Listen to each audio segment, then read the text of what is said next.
একদা এক গভীর জঙ্গলে বাস করত ভয়ঙ্কর এক সিংহ। সব প্রাণী তাকে ভয় পেত আর সম্মান করত।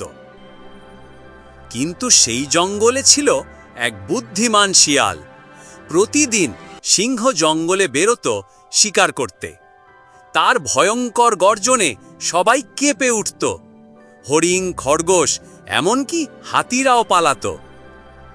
শিয়াল দূর থেকে সবকিছু দেখত আর চিন্তিত হতো। সে ভাবত, যদি সিংহ আমাকে খেয়ে ফেলে। তবে শিয়াল জানত, বুদ্ধি থাকলে বাঁচা যায়। একদিন হঠাৎ শিয়ালের সামনে এসে দাঁড়ালো সিংহ। সিংহ বলল, আজকে তুই আমার খাবার। শিয়াল কাঁপতে কাঁপতে বলল, মহারাজ, আমায় এখনই খাবেন না, আমি আপনাকে আরো ভালো খাবারের খোঁজ দেব। শিয়াল চালাকি করে বলল, জঙ্গলে আরেকটা সিংহ এসেছে, সে বলছে এই জঙ্গল তাঁর। সিংহ রেগে উঠল, কি? আমার জঙ্গলে আরেক সিংহ? শিয়াল সিংহকে নিয়ে গেল এক পুরনো কুয়ার কাছে। সে বলল, ওখানে লুকিয়ে আছে ওই সিংহ।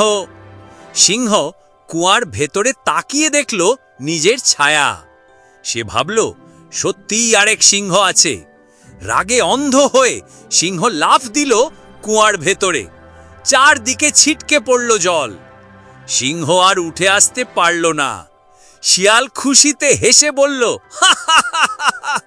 শক্তি নয়, বুদ্ধি আসল শক্তি।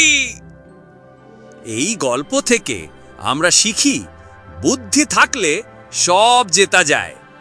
বন্ধুরা, ভিডিওটা ভালো লেগে থাকলে লাইক করো, চ্যানেলটা সাবস্ক্রাইব করতে ভুলো না, আর নতুন গল্প পেতে আমাদের সাথেই থাকো।